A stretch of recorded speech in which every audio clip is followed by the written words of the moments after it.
After years of going without to finally buy my dream car, my stepson insisted I give it to him for free because he refused to work, and when I said no, my wife threatened divorce while her son said he'd call the police and claim I attacked him. Can you imagine finally achieving a lifelong dream, only for your stepson to demand you hand it over for free? And when you refuse, your wife threatens divorce, and that same stepson threatens to call the police and lie about you hitting him. Because that's exactly what happened to me, and it shattered my world. Last week, something truly incredible happened. I finally bought my dream car. And honestly, it still feels completely surreal just saying that out loud. This wasn't some impulse purchase. This moment has been years, actually decades, in the making. Since I graduated college, I'd been driving the same old beat-up secondhand car my parents gave me. It was far from fancy, but it was my constant companion. Through my first job, those late-night drives to clear my head, countless road trips, and even a few breakdowns. That car saw it all. When I first started my career, my priorities were laser-focused. I wasn't chasing luxury. I was building a foundation. That meant being smart with my money, saving for my future, but also, crucially, sending money back home to my parents. They'd sacrificed everything for me, and I felt it was my duty, my privilege, to give back. Even if it meant I had to tighten my own belt for a while. Then, Diana came into my life. She was like a light, filling a void I didn't even know existed. We were genuinely, deeply happy. We built a life, made plans, leaned on each other through everything. But life, as it so often does, threw us the cruelest curveball. Diana was diagnosed with cancer. What followed was a long, brutal journey. Physically, emotionally, and financially devastating. Every penny we had, every bit of savings, went into fighting that disease. Treatments, hospital stays, medications that piled up. But nothing mattered more than keeping her with me, giving her every possible chance. Tragically, despite our desperate fight, Diana passed away 4 years ago. That loss, it broke me in ways I still can't fully articulate. For a long, long time, I couldn't even fathom moving forward. I just existed, buried in work and routine, a ghost of my former self. Then, Sheila entered my world. She was a single mother, raising her son Max alone after his biological father had simply walked away. She'd juggled multiple jobs just to keep a roof over their heads and food on the table. When we went on our first date, I had zero expectations, but she utterly charmed me. She never pushed me, but somehow, I found myself opening up, telling her about Diana, about the years I'd spent feeling like an empty shell. And she listened. She truly understood. As we spent more time together, I got to know Max. He was a good kid back then, curious, kind-hearted. Slowly, the idea of the three of us becoming a family began to feel less like a fantasy and more like a natural progression. So, after 2 years of dating, I proposed. She said yes. We got married, and Sheila and Max moved into my house. What I didn't see coming, what blindsided me completely, was how much things would change after the wedding. Before, she seemed so caring, so appreciative. But after we said, "I do," it was like a switch flipped. Suddenly, all she cared about was appearances. Bragging to her friends about my bank account, name-dropping our latest vacation spot, showing off her new purchases like trophies. She started demanding 4 or 5 exotic vacations a year. Now, don't get me wrong, I enjoyed those trips. I loved making memories with her, seeing new places, watching her genuinely happy. But 5 exotic vacations a year?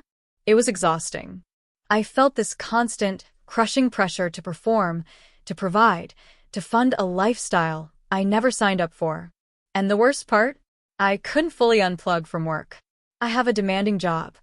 Whether I'm in Bali or Barcelona, urgent calls and emails still need my attention.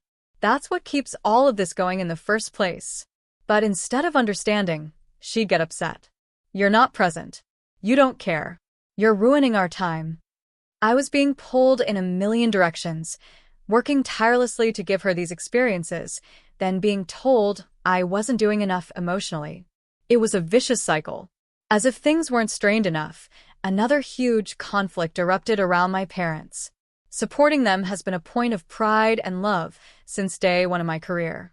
They aren't wealthy. They worked hard their whole lives and never asked for much. The least I could do was ensure their comfort in their later years. But Sheila? She didn't see it that way. She put up a fierce fight when she discovered I was still sending the money. They're old. They've lived their lives. They don't need your money. They can manage. When I stood firm, refusing to cut off my parents, she suddenly shifted tactics. Fine, she snapped. Then you should start sending money to my parents, too. It's only fair. I was stunned. I thought it was just a heated reaction. But hours later, I got calls from her mother, her father, even her brother, all making their case, telling me how successful I was, how fair it was to support them too. Just like that, I became financially responsible for not just my own parents, but hers as well. It wasn't a mutual decision. It was pure guilt and pressure. And Max, who had once been friendly, had also changed. The warmth slowly disappeared, replaced by an attitude I can only describe as utterly entitled. These days, all Max seemed to care about was what I could buy him. The latest Xbox, stacks of games, high-end headphones, whatever gadget was trending. If I said no, or even hesitated, he'd throw a full-blown tantrum. I've seen kids get upset, sure, but this was different. Saying no was treated like a betrayal. And then, inevitably, Sheila would step in, not to calm things, but to escalate them. She'd look at me with this mix of disappointment and anger, saying, "He deserves this. Do you know what he's been through? His father abandoned him. He grew up with nothing." As if that justified handing him everything on a silver platter now. As if I should somehow financially and emotionally make up for someone else's failures. I get it, he's had a tough time. I've never denied that. And I don't mind giving him nice things when it makes sense, when it comes from a place of love, not expectation. But I couldn't accept being made to feel like a failure because I wouldn't play the role of an open wallet. It was hard because I still cared about the Max I first knew, the kid who smiled and loved spending time with us. But increasingly, I felt like I wasn't seen as a father figure or even a person. I was just the guy who paid for everything. And when I didn't, I was the bad guy. Which brings us to the recent incident, the one about my new car. I brought it home, beaming, expecting some excitement, maybe a congratulation. Instead, Max made a face. "That car looks too young for you," he sneered. I was surprised, but I tried to explain, "This has been my dream car for years." He just laughed, throwing in little digs about me looking funny driving it, an old guy trying to act cool. It didn't stop there. He kept insinuating more and more directly that maybe he should have the car instead. He didn't say it outright at first, but it was crystal clear what he was getting at. Eventually, he just blurted it out. "Why don't you just give the car to me?" I was stunned. Not because he wanted it, he's a teenager, of course he wants a car, but because of the way he expected it, as if he was owed it. I stayed calm. I told him plainly that I wasn't comfortable giving him such an expensive car. I explained that when I wanted a car, I worked, I saved, I waited. I told him that if he really wanted a car, he should at least consider getting a part-time job and start saving up. I even promised I'd help with the rest of the money, but first I needed to see some responsibility, some maturity. But Max wasn't interested. He shrugged.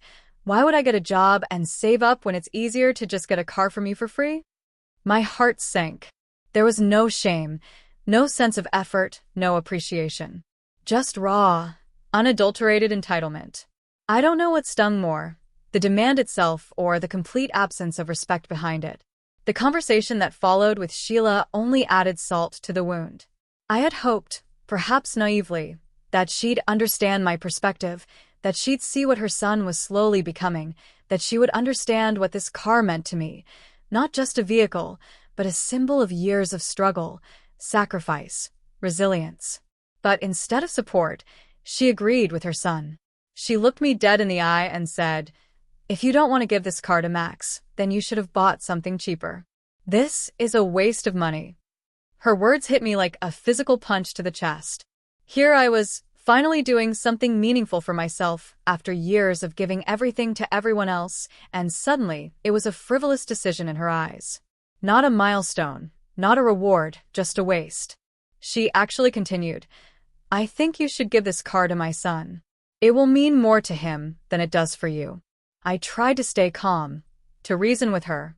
I explained again that Max was a teenager. He hadn't worked for it, hadn't earned it. Handing it over would send the exact wrong message, that rewards come without responsibility. But Sheila wasn't hearing any of it. In fact, she started accusing me of making Max feel left out, of making him feel unloved or less important by not giving him the car. I made it clear, I had never treated Max like anything less than family. I'd provided for him, supported him, tried to be a constant in his life, when his biological father chose not to be. But now, I was being framed as the villain for having the audacity to want to keep my own car. Our argument escalated, and the final blow landed like a sucker punch. Sheila, right in the middle of it all, threatened to go behind my back. She looked me straight in the eye and said, If you won't give my son your car, I'll just take your card and buy him the same one. Just like that. No shame, no apology, no conversation about boundaries or respect. Just a cold, hard threat. As if my money, my decisions, my feelings meant absolutely nothing to her and her son. Ever since then, I've felt invisible in this house. Like I'm just a wallet, a walking ATM for everyone. It's gotten to the point where I don't even feel like I'm living with a partner anymore. I feel like I'm living under constant pressure, under impossible expectations, under a crushing emotional and financial obligation. And now, even something as personal and meaningful as my dream car, a symbol of my journey, had become just another battleground. I was at a complete loss. So I reached out. I asked if I was the jerk for not giving my car to Max. The outpouring of support, advice, and even the hard truths many of you shared with me was overwhelming. I didn't expect my story to resonate with so many, and reading your comments has been both validating and sobering. A few of you asked some very good, honestly difficult questions. 1. Why did you marry Sheila if there were already red flags? The truth. At the time, there weren't many. Or maybe I just didn't want to see them. After Diana passed, I was in such a dark, vulnerable place. Sheila came into my life when I was grieving, and she offered comfort, companionship, and empathy I desperately needed. We bonded over shared pain, and for a while, it felt real, grounding. Looking back, I think I confused her understanding of my grief for emotional maturity. I wanted a second chance at love and family, and I truly believed I'd found it. But I recognize now that perhaps I rushed into something I needed instead of something that was right. 2. Why are you setting harder boundaries? I've spent most of my life trying to be the responsible one, the provider, the steady hand, the person people can lean on. And I think somewhere along the way, I forgot how to say no without crushing guilt. Especially when it came to Sheila and Max, I felt like saying no would make me heartless. But I'm learning now that boundaries aren't cruel. They're absolutely necessary. I've been reflecting on how often I've sacrificed my own peace just to keep others comfortable. 3. Are you afraid of confronting Sheila? Yes. Every time I tried to bring up something serious, it would twist into an argument, or worse, I'd be manipulated into feeling like I was the selfish one. She's sharp with her words, and she knows exactly where to press. And with Max being thrown into the middle of it, it always became a guilt trip about how I wasn't doing enough for a boy who'd already been let down. It's exhausting, and I often found myself backing down just to avoid the storm. But I'm reaching the point where I realize avoiding the storm is costing me my own mental health. For a bit more context, and this will probably make your jaw drop, Max doesn't even know how to drive a car yet. Yes, you read that right. He wants my car, not just a car, even though he has zero driving experience. 4. Do you have a prenup? Yes. Thank God.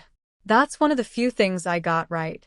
I had a prenup drawn up before we got married, mostly because I had already experienced the emotional and financial devastation of losing a spouse, and I wanted to protect myself if things ever went sideways again.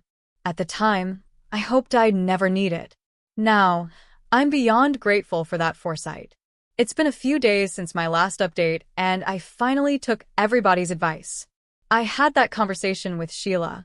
I told her firmly, but as calmly as I could, that she had no right to threaten to misuse my money, and certainly not to weaponize it to spoil her son. I told her if she genuinely believed Max deserved a car, then he needed to start acting like someone who was ready to earn it.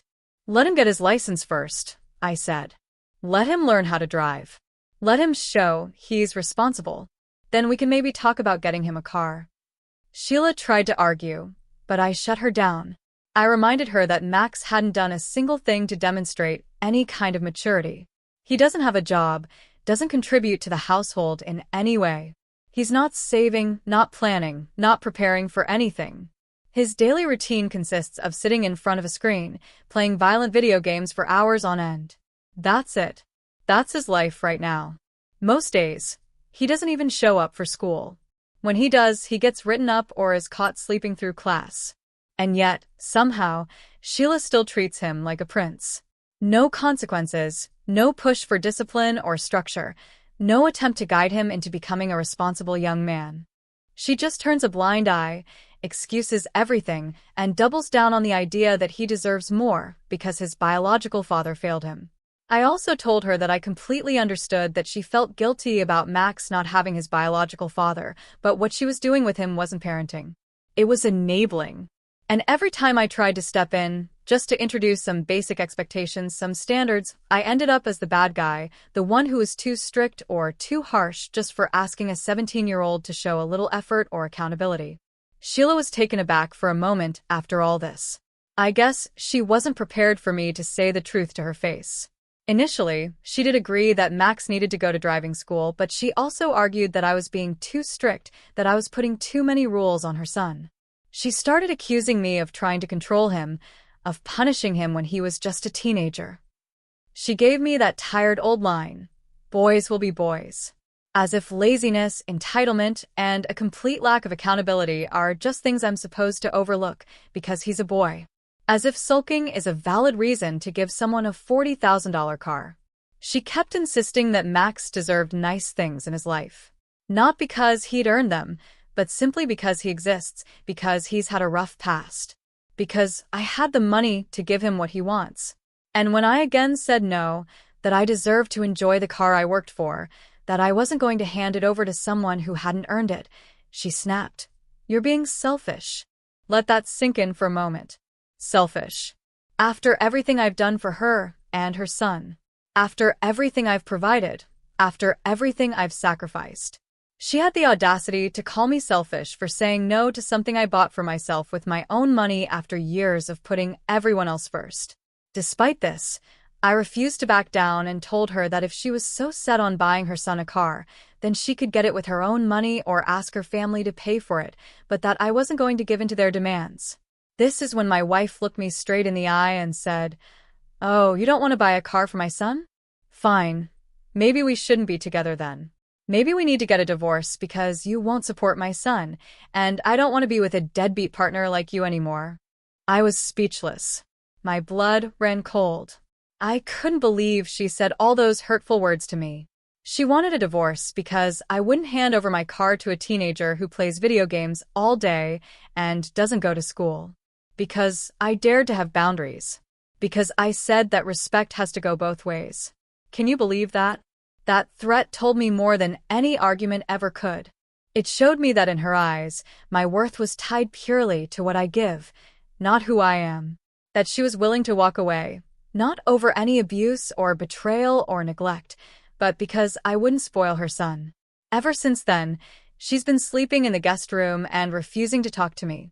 Guys, it's just gotten worse.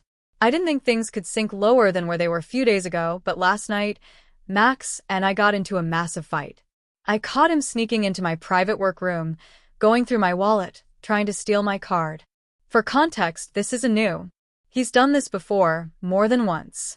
The reason I even started hiding my card in the first place in the house was because in the past he stole my card and made multiple charges on OnlyFans and other explicit sites. A teenager using my money for that. It's not just inappropriate. It's disgusting.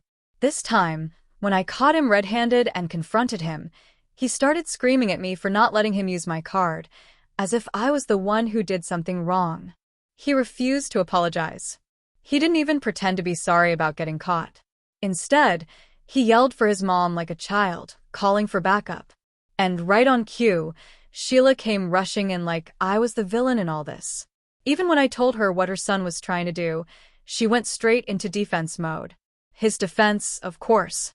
She said, "He only had to do that because you never give him your card freely. What do you expect? He is just a boy, and he is doing what any boy would do at his age." Sheila also said I was overreacting and invading Max's privacy by going through what he did with my own money. She argued that this is what most boys do at this age and that he wasn't doing anything illegal anyway. When I calmly tried to explain to her again that he's still a child, that he needs discipline, structure, and consequences for his actions, not just handouts and blind support, she lost it. She started shouting at me, saying I had no right to talk about her son like that. That he wasn't the problem. I was. That I was too harsh, too controlling, too selfish.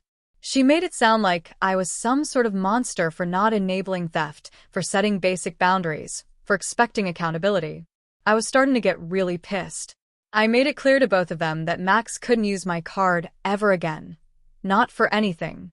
I couldn't trust that boy again. This is when Sheila looked at me, a cruel glint in her eye, and threatened to call Child Protective Services on me. Yeah, CPS. She actually said, "If you keep treating my son like a criminal, don't be surprised if CPS shows up at our door." I was floored. A cold dread washed over me. I didn't even know how to respond. I stood there thinking, are they serious? Are they actually willing to make a false report to ruin my reputation just to punish me for holding their son accountable? She continued, "If you don't stop mistreating Max, I'll go through with it." And if that wasn't horrifying enough, Max, with a sickening smirk on his face, piped up, "I'll lie to them and say you hit me or something. They'll believe me over you. You'll definitely get arrested."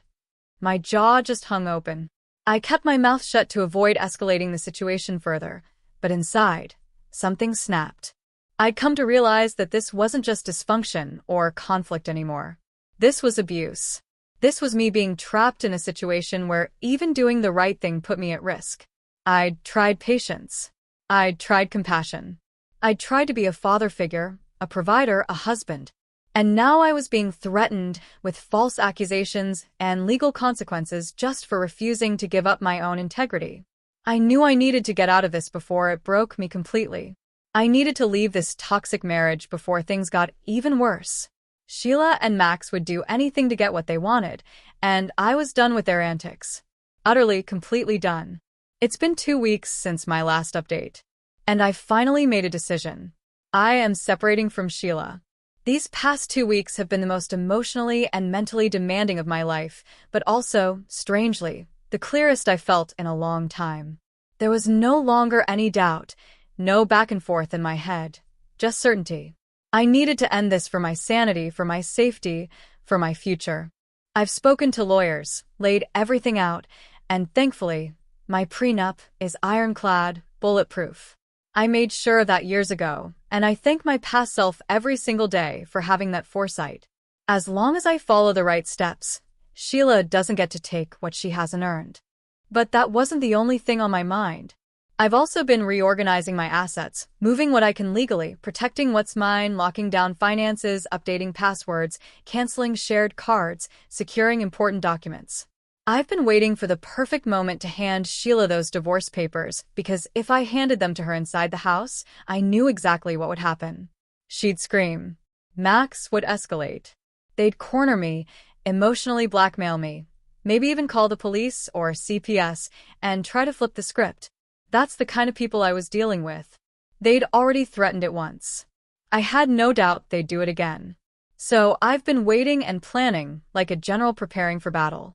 Today, Sheila took Max to her cousin's place for lunch. She asked me to come along casually, like everything between us was still perfectly normal. Like she hadn't threatened me with CPS. Like her son hadn't tried to steal from me again. Like we were still the happy family she pretends we are when she's around other people. I saw right through it immediately. I knew why she wanted me there. It wasn't just for a family lunch. It was so her cousins could get a chance to work on me, too. Her family has a long track record of asking for money at these so-called family lunches. So I refused. I made up a polite excuse and stayed home. After they left, I used that precious window of time. Quietly, methodically, I packed up some of their belongings and left them on the porch. I placed the divorce papers right on top. No more conversations. No more emotional traps. Just the truth. When they came back and saw their things outside, it didn't take long for the storm to start. Sheila started screaming, her voice piercing the quiet afternoon. Max started banging on my door to let them in. By then, I had already changed the locks so they couldn't come in no matter what.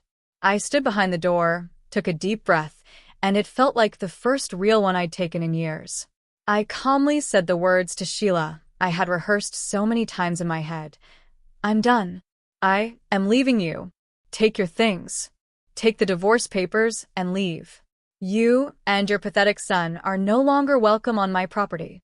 Sheila and Max stood outside, stunned into silence for a moment. Then, they both started to loudly curse me out, screaming things I can't even repeat here. Like spoiled children denied candy. When Sheila saw that their outburst wasn't working, she quickly shifted gears.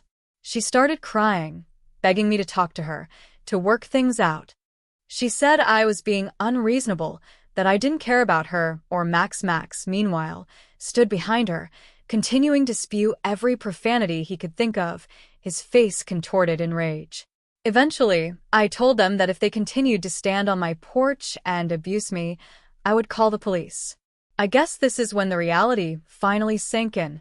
They picked up their things, angry, shocked, flailing for control, and walked away. Watching them leave my house, feeling defeated, was one of the most satisfying moments of my life. It's finally quiet. It's peaceful. I feel safe. I feel free. Have you ever found yourself trapped in a relationship like this? Or had to make a tough decision to reclaim your peace? Share your thoughts in the comments below, because honestly, I'd love to hear them.